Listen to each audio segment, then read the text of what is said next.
예, 요엘서 2장 말씀을 이어가도록 하겠습니다. 2장 1절에서부터 32절까지 말씀인데요. 1절에서부터 읽겠습니다. 시온에서 나팔을 불며 나의 거룩한 산에서 경고의 소리를 질러 이 땅 주민들로 다 떨게 할지어다. 이는 여호와의 날이 이르게 됨이 임박함이니라. 1장에서도 이야기했지만 바벨론 포로, 지금 역사적인 사건만 두고 이야기하는 겁니다. 이제 조금 있다가 하나님의 영을 부어주시는 그 시대로부터는 이제 오늘날 우리에게도 적용이 될 수 있는 말씀으로 설명을 드릴 겁니다.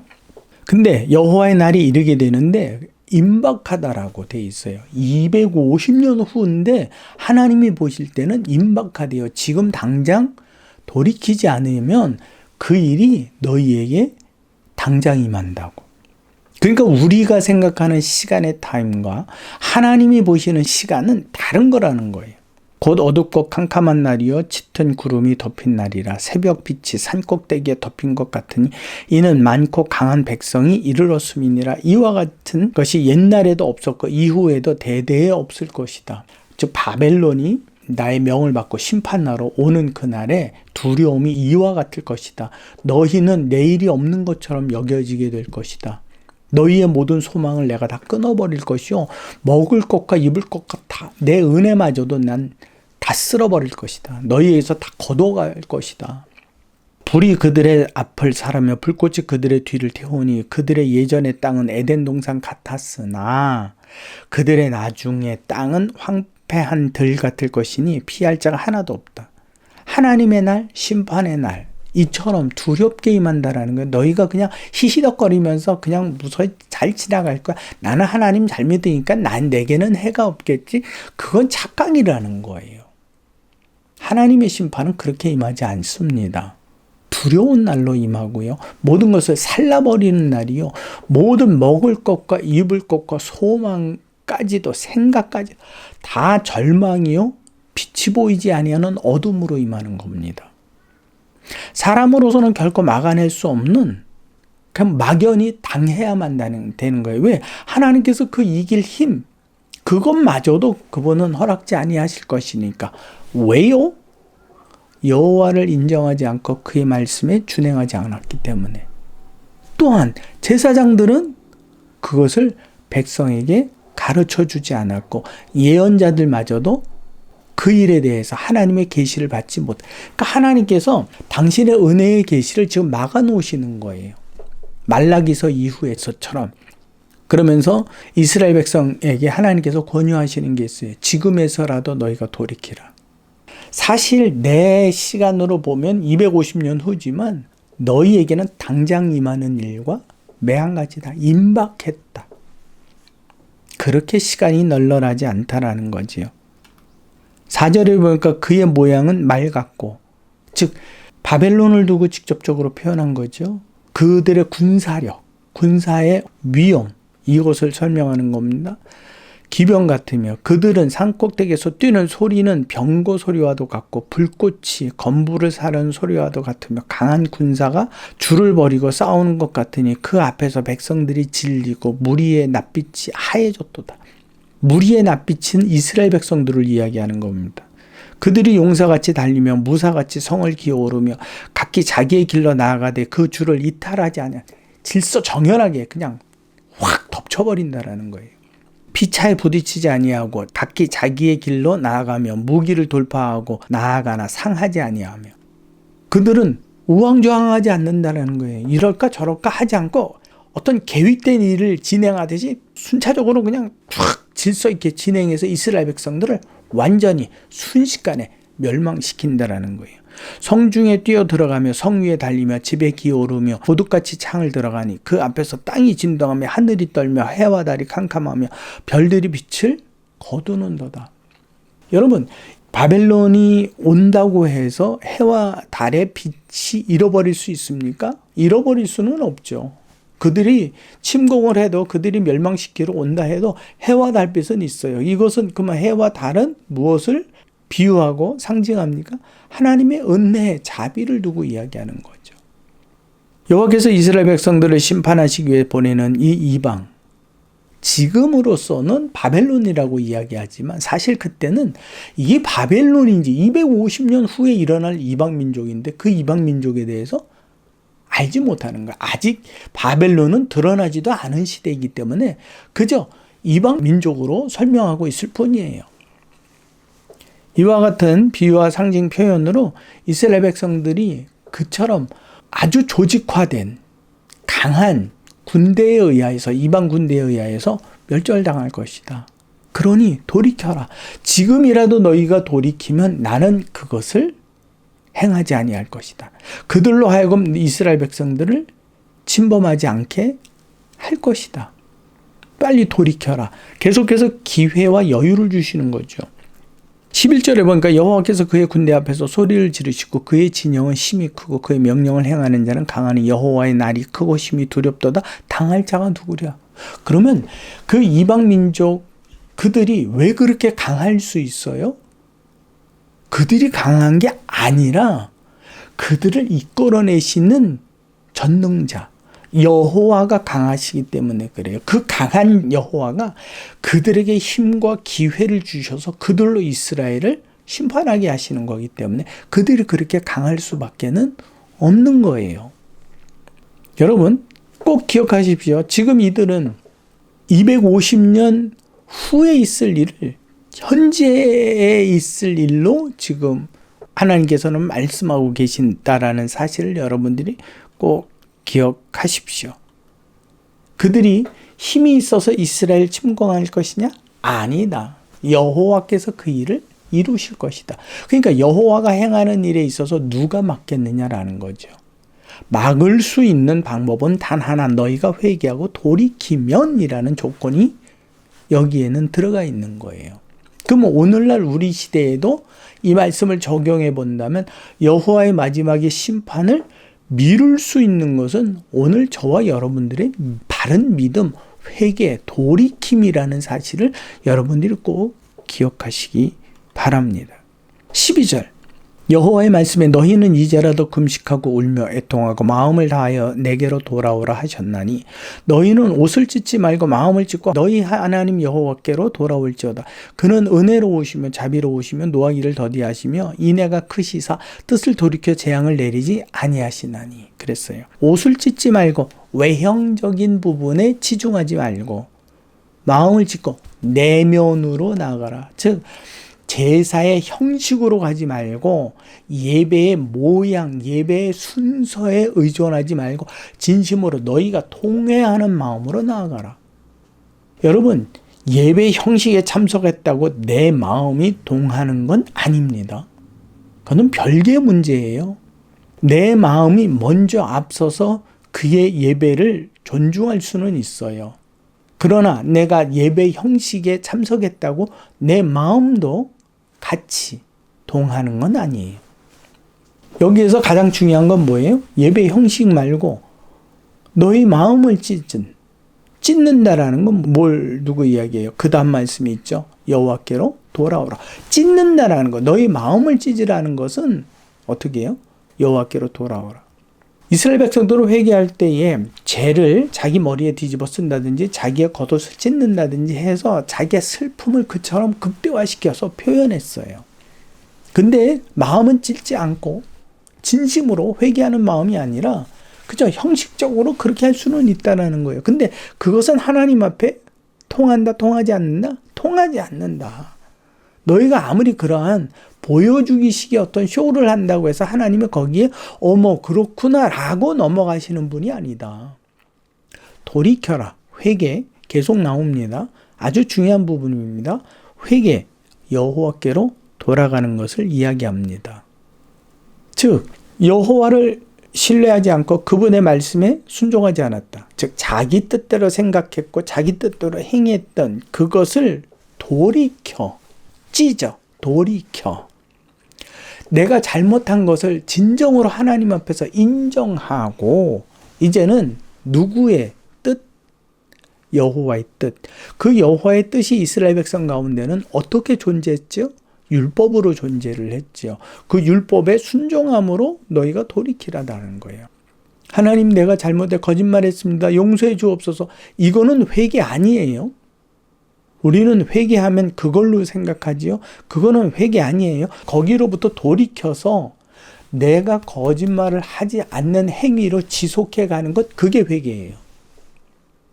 14절에 보니까 주께서 혹시 마음과 뜻을 돌이키시고 그 뒤에 복을 내리사 너희가 진정한 회개를 행한다면, 너희 마음을 찢고 여호와께로 돌아온다면 너희 하나님 여호와께 소제와 전제를 드리게 하지 아니하실는지 누가 알겠느냐. 너희가 돌이킨다면 하나님께서 뜻을 돌이키고 너희로 하여금 하나님 앞에 다시 제사하게 하시지 않겠느냐. 너희는 시온에서 나팔을 불어 거룩한 금식일을 정하고 성회를 소집하라 그랬어요. 거룩한 금식일은요, 대속죄일 그날 1년에 하루 그때뿐이었어요. 근데 지금은 너무 급해요. 그때까지도 기다릴 수가 없어요. 그러니까 지금 당장 거룩한 금식일을 정하고 하나님 앞에 회개하래요. 더 이상 시간을 늦추지 말래요. 여러분들이 하나님 앞에, 그래 이제부터 하나님의 말씀을 바로 알아야지, 내일부터 아니고 오늘부터, 지금 당장 16절 백성을 모아 그 모임을 거룩하게 하고 장로들을 모으며 어린아이와 젖먹는 자를 모으며 신랑을 그 방에서 나오게 하며 신부도 그 방에서 나오게 하고, 어린아이까지는 누구나 예외 없이 모두 다라는 것을 이야기합니다. 신랑은요, 특권을 가지고 있었어요. 전쟁에 나가지 않아도 돼요. 결혼한 사람은 1년 동안. 근데 지금 신랑의 특권 이런 거 없어. 지금 다 나와야 돼. 여기에서 열애는 없어. 신부도 마찬가지야. 너를 꾸미고 뭐 할 시간 없어. 급해. 여호와의 날이 지금 너희 코앞에 닥쳐 있다고. 지금 우리는 하나님의 마지막 심판이 앞으로 오래 남아있는 것으로 여겨집니까? 아닙니다. 당장입니다. 임박한 겁니다. 회개하라. 회개하라. 돌이키다. 어디로부터? 자기의 생각, 뜻, 의지로부터 돌이켜 누구의 뜻대로? 하나님의 뜻을 염두에 두고 하나님의 뜻을 물으며 그 뜻에 따라 내가 순종하는 건, 여러분 그게 회개입니다. 거짓말한 거, 미워한 거 용서하여 주시옵소서. 여러분 그것만으로 끝난다면 그것은 회개 아닙니다. 내가 내 뜻대로 행했던 것을 용서하여 주시옵소서. 교회에서 열심히 눈물을 흘리고 콧물 닦아가면서 회개하고 나와서는 다 내가 하고 싶은 대로, 내가 보기 좋은 대로 행하고, 그거는 회개 아니에요. 지금 회개를 너무 잘못 가르쳐 줬어요. 그래서 회개는 교회 안에서 하나님 앞에 주절되는 걸로 알고 있어요. 나와서는 내 마음대로 생활하는데, 지금 이스라엘 백성들이 왜 심판에 임박하게 된 거예요? 자기 뜻대로 행했기 때문에. 그럼 하나님의 뜻을 알려면 율법으로 돌아가야 되죠. 율법에서도 내 삶을 내가 어떻게 돌이키는지 나는 분별할 수가 없어요. 그렇다면 뭐 해야 돼요? 기도로 물어야 돼요. 묻고 그분의 메시지가 내게 내려오기까지 기다려야 되고, 그 기다림 속에서 내가 순종해야 돼요. 근데 기다리는데 내게도 시간이 다급할 때가 있잖아요. 그때는 어떻게 해야 돼요? 하나님의 뜻은 이럴 때 어떻게 선택하실까? 그분의 뜻은 어디에 더 깊이를 두고 말씀하실 수 있을까? 내가 성경의 지식을 한다면 그분의 마음을 어느 만큼은 달아볼 수 있잖아요. 재어볼 수 있잖아요. 이게 하나님의 뜻으로 나는 여기고, 하나님 나는 이 일을 선택하겠습니다. 나는 이 일을 진행하겠습니다. 그 기도 속에서 내가 생활하는 거예요. 내 모든 상황과 분별, 선택의 순간을 항상 하나님을 의식하고 살아가는 것이, 그게 회개예요. 내 마음대로, 내가 보기에 내가 좋은 대로, 내가 할 수 있는 대로가 아니에요. 그래서 하나님의 뜻을 받고 순종하던 그때로 돌이키는 것, 그게 진정한 회개입니다. 그래서 계시록에는 에베소 교회를 향해서 이렇게 이야기합니다. 요한계시록 2장 2절에서부터 7절에 보니까, 내가 내 행위와 수고와 내 인내를 알고 또 악한 자들을 용납지 아니한 것과 자칭 사도라 하되 아닌 자들을 시험하여 그 거짓된 것을 네가 드러낸 것과 또 네가 참고 내 이름을 위하여 견디고 게으르지 아니한 것을 안다. 그것은 내 의지대로 하려고 했던 건 알아. 근데 내가 너를 책망할 것이 있나니 너의 처음 사랑을 버렸느니라. 그런 일들은 네가 얼마든지 정의라는, 의로운 행위라는 것으로 행할 수 있지만 나를 향한 사랑은 여전하니? 여전하지 않다면 그러한 행위는 내게 아무런 효과가 없어. 내게 먼저 그 사랑을 회복해 라고 말씀해 주시는 거예요. 5절 말씀해 보니까 그러므로 어디서 떨어졌는지를 생각하고 회개하여 처음 행위를 가지라. 만일 그리하지 아니하고 회개하지 아니하면 내가 내게서 내 촛대를 그 자리에서 옮기리라. 오직 내게 이것이 있나니 내가 니골라 당의 행위를 미워하는도다. 나도 이를 미워한다. 정의라는 이름으로 우리가 그러한 행위를 행할 수는 있지만 하나님을 사랑한다. 하나님을 사랑한다. 하나님을 절대 신뢰한다. 그거는 별개일 수도 있다라는 거예요. 만약에 하나님을 사랑한다면 그분을 기다려야 되는 거예요. 그분의 뜻이 무엇인지 생각해 봐야 되는 거예요. 또 그분의 뜻에 따라 순종해야만 하는 겁니다. 이제 다시 요엘서로 넘어와서요. 2장 17절에 보니까 여호와를 섬기는 제사장들은 낭실과 제단 사이에서 울며 이르기를 여호와여 주의 백성을 불쌍히 여기소서 주의 기업을 욕되게 하여 나라들로 그들을 관할하지 못하게 하옵소서 어찌하여 이방인으로 그들의 하나님이 어디 있느냐 말하게 하겠나이까 할지어다. 제사장들도 회개하고 중보 회개하라고. 예언자와 선지자 그리고 제사장을 세우시면요. 율법으로 혹은 꿈으로 이상과 말씀의 계시로 하나님의 백성을 바른 길로 가르치고 인도하라고 세우시는 거예요. 어떠한 직책을 주고 그 직책을 누리게 하기 위해서 주신 게 아니라는 거예요. 그들이 잘나고 똑똑해서가 아니에요. 그들이 하나님 앞에 온전하기 때문이 아니라 하나님께서는 그들을 지명하여 세우셨어요. 어떻게 알아? 내 백성을 돌아보라고. 근데 그들이 내 백성을 돌아보지 않아요. 하나님의 뜻대로 가르치지 않고 하나님의 율법을 그들에게 바르게 알려주지 않아요. 그리고 자기만을 채워요. 그렇다면 그들뿐만 아니라 그의 말을 듣는 모든 이스라엘 백성 전체가 심판에 빠지게 되는 겁니다. 오늘날에 있어서 예언자, 또 선지자, 제사장은 누구를 가리켜? 말씀을 가리키는 입장에 있는 상황으로 본다면 목사, 선교사, 성경교사, 또 교회 중직자를 이야기하겠죠. 그러니까 여러분 그들의 사람이 아니라 그들의 가르치는, 알려주는 메시지를 내가 들어야 돼요. 근데 더 중요한 게 있습니다. 그들이 잘못 가르치는데 그걸 믿으면 어떻게 되는 거예요? 이스라엘 백성들의 책임이 되듯이 우리에게도 동일한 책임입니다. 여러분, 목사와 선교사를 세우신 것은 부흥을 위해서가 아닙니다. 이게 지금 한국교회의 큰 문제, 전 세계 교회일 수도 있어요. 부흥을 위해서 목사와 선교사로 하나님은 콜링하지 않으셨어요. 말씀을 바르게 가르치는 역할을 그들에게 주시기 위하여서 교육시키고 그들을 임직자로 세워가시는 거예요. 그러니까 만약에 하나님의 말씀을 바르게 가르치지 않는다면 아무리 큰 교회를 부흥을 시켰다고 해도요. 사람의 수단과 방법으로 교회를 크게 짓고 어마어마한 일을 행했다고 해도요. 가르치는 게 올바르지 않아요. 그렇다면 여러분, 그는 거짓이에요. 그렇기 때문에 보이는 것으로 모든 것을 판단할 수 없어요. 이처럼 제사장들까지도 모여서 함께 회개하고 여호와께 간구하면 18절 말씀, 그때 여호와께서 자기 땅을 지극히 사랑하시어 그의 백성을 불쌍히 여기실 것이라. 여호와께서 그들에게 응답하여 이르시기를 내가 너희에게 곡식과 새 포도주와 기름을 주리니 너희가 이로 말미암아 흡족하리라. 내가 다시는 너희를 나라들 가운데에서 욕을 당하지 않게 할 것이며 회복하시겠다라는 거죠. 뭐하면? 회개하고 돌이키면. 20절 내가 북쪽 군대를 너희에게서 멀리 떠나가게 하여 메마르고 적막한 땅으로 쫓아내리라. 이 회개를 몇 년 전부터 하라고요? 250년 전부터. 그 앞에 부대는 동해로 그 뒤에 부대는 서해로 들어갈 것이라. 상한 냄새가 일어나고 악취가 오르리니 이는 큰 일을 행하였음이니라 하시나니. 여호와께서 그처럼 그들 오히려 너희를 심판하고 너희를 맑게 씻어버리려고 했던 그 일을 내가 그들에게 도로 갚을 것이다. 곡식, 새 포도주, 기름, 이른 비와 늦은 비, 이것은 여호와의 은혜, 말씀, 사랑, 보호, 이와 같은 것을 의미해요. 들짐승, 무화과나무, 포도나무, 이것은 이스라엘 백성들, 그들의 자손들을 상징적으로 비유해서 설명한 겁니다.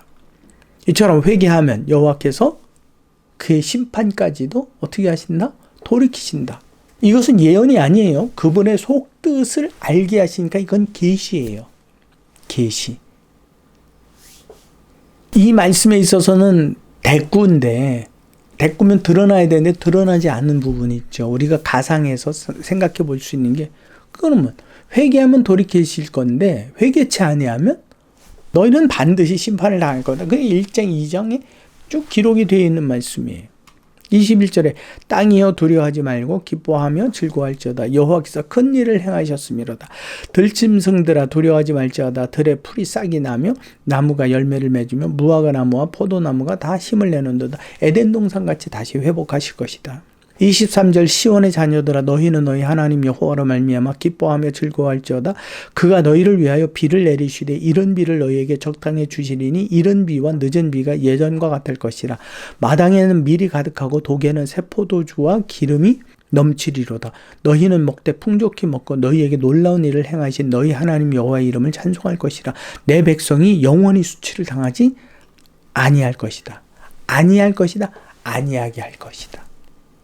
그런즉 내가 이스라엘 가운데 있어 너희 하나님 여호와가 되고 다른 이가 없는 줄을 너희가 알 것이라. 내 백성이 영원히 수치를 당하지 아니하리로다. 그 후에 내가 내 영을 어떻게 하신다? 만민에게 부어주리니 너희 자녀들이 장래일을 말할 것이며 너희 늙은이는 꿈을 꾸며 너희 젊은이는 이상을 볼 것이며 그랬어요. 자, 땅은 이처럼 풍족할 것이다. 회복하게 하실 것이다. 그 땅은 이스라엘 백성들을 이야기하죠. 근데 그들이 회개를 할 수 있을까요? 없을까요? 회개를 했을까요? 안 했을까요? 우리는 그 역사적으로 봤을 때 회개하지 않았어요. 그래서 어떻게 해요? 바벨론에 멸망당해서 포로로 잡혀가죠. 그럼 하나님 안에서 그들이 왜 회개를 하라고 촉구해도 그들은 회개하지 못했을까요? 아주 중요한 부분이에요. 뭔가 내면으로부터 끌어올라오는 어떠한 힘이 없었어요. 하나님께서는 그들에게 경고를 해도 안 되는구나. 그러면 도대체 이들에게 어떻게 해야 될까? 아하, 내가 두 가지 일을 행할 것이다. 그들이 죄악으로 말미암아 내게 기도하고 부르짖고 회개하지 못하는 그 담을 내가 헐어버릴 것이다. 누구로 말미암아?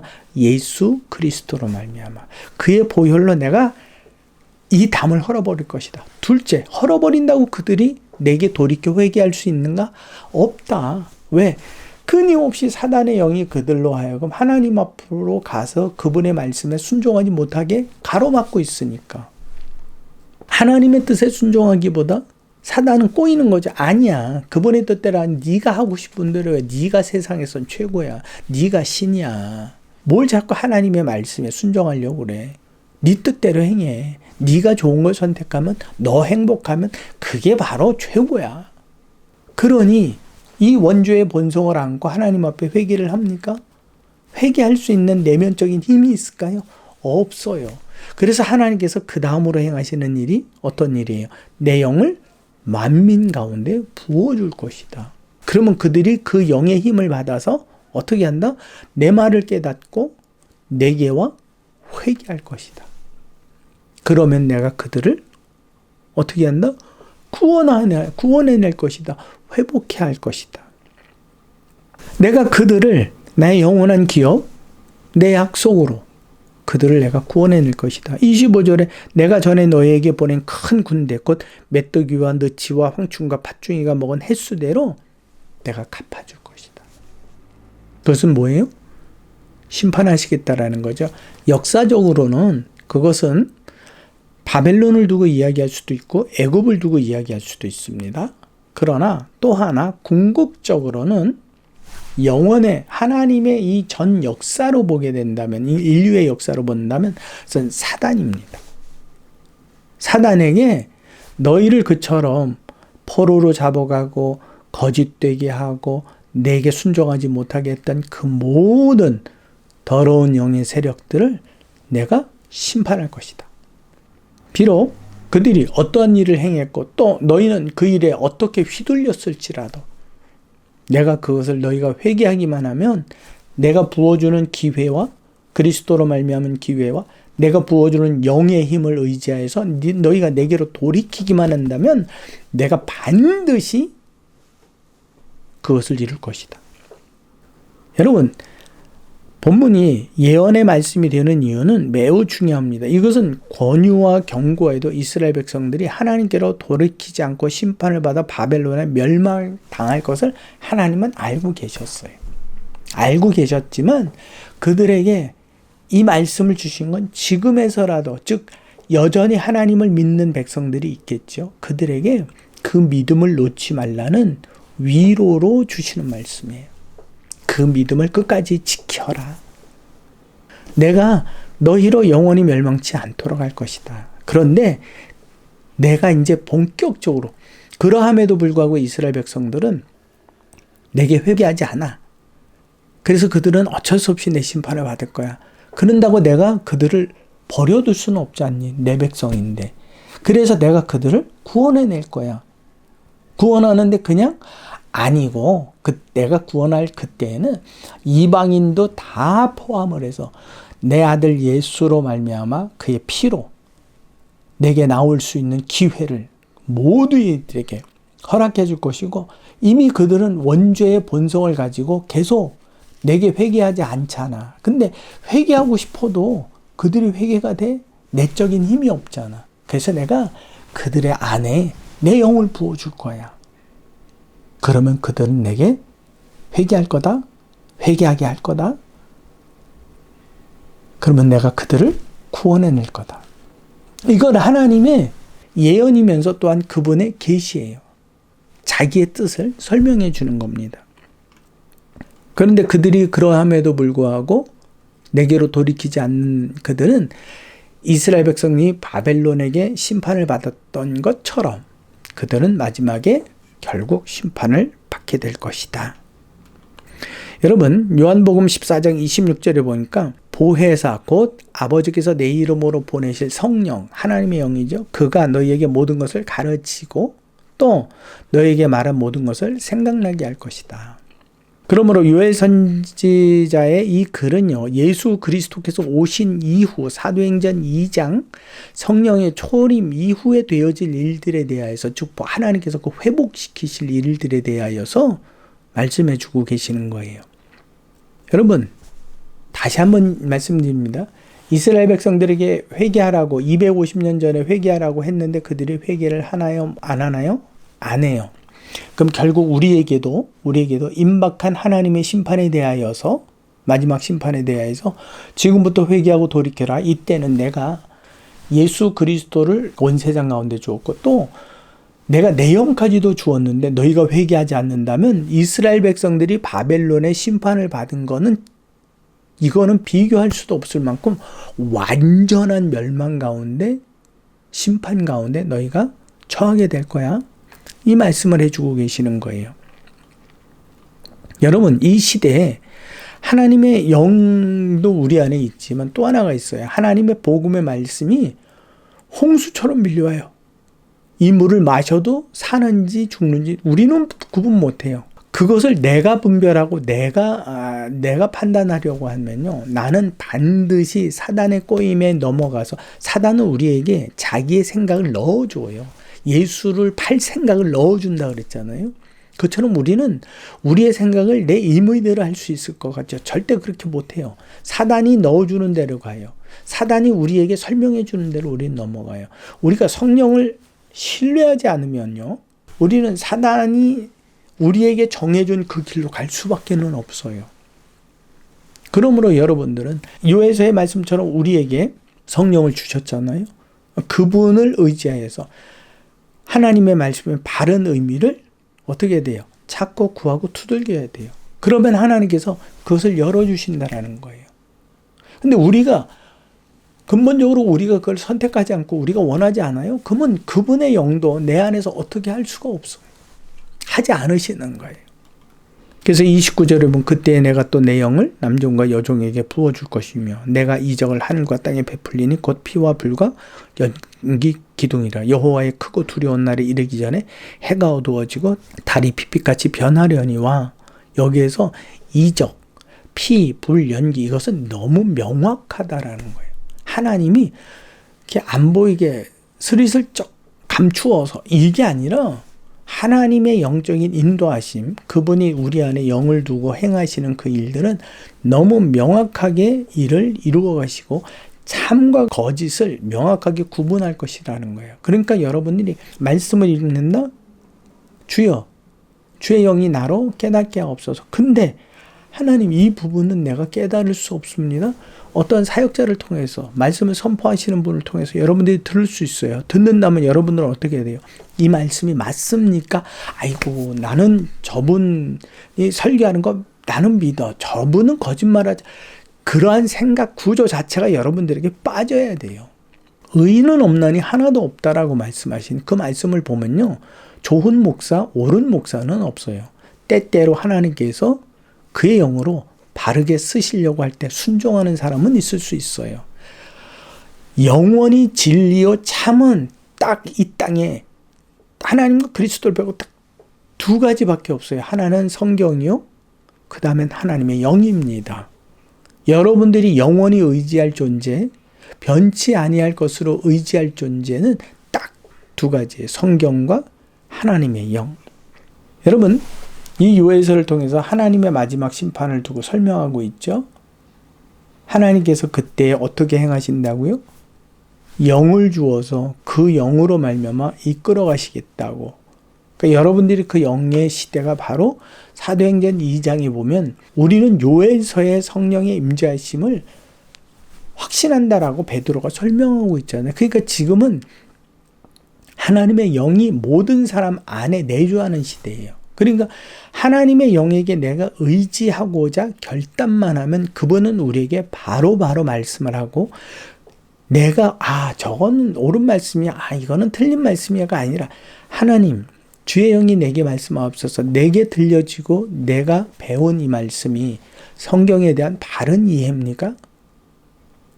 여러분들이 그 성령을 의지하여서 성령의 분명한 분별과 판단을 묻는다면 그분은 말씀하지 않으실 수가 없어요. 명확하게.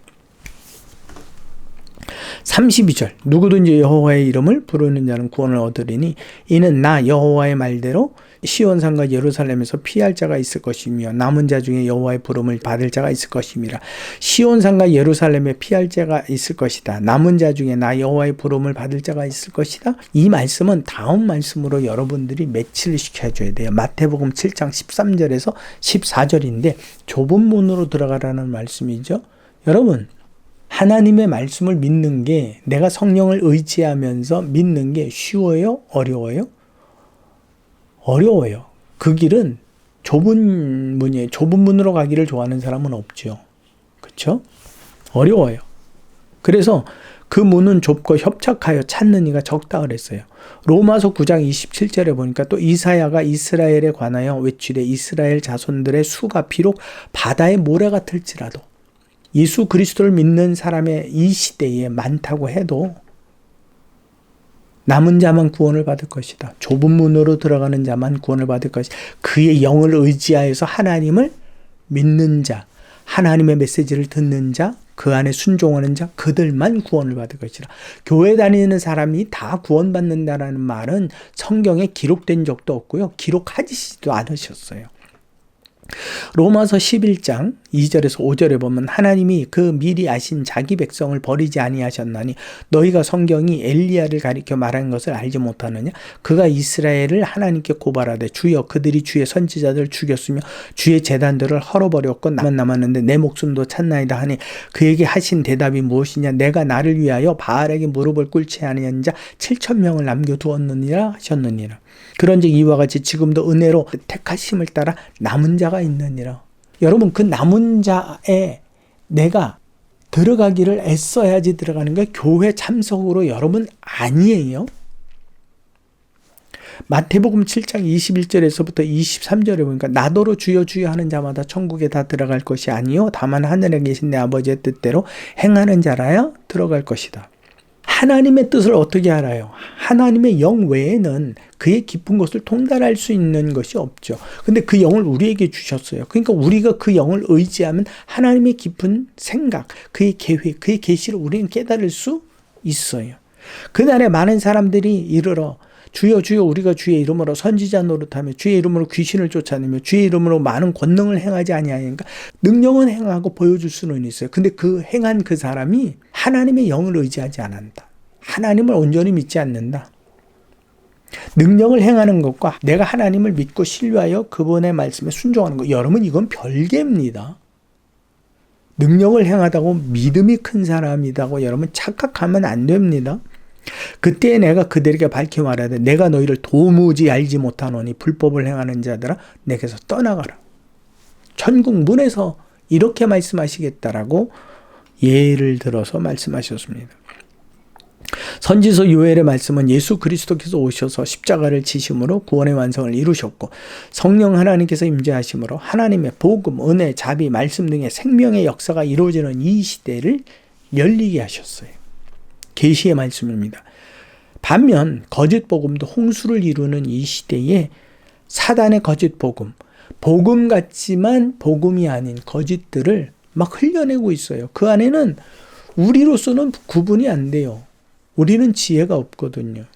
인터넷과 유튜브를 통해서 얼마나 많은 거짓 복음들이 쏟아져 나오는지 우리로서는 분별이 안 돼요. 여러분들은 누구의 설교를 듣든지 누구의 인터넷 메시지를 여러분들이 읽든지 간에 거기에 대한 옳고 그름에 대한 분별을 누구에게 여러분 지혜에 맡기지 마시고 하나님께 간절히 기도하십시오. 맞습니까?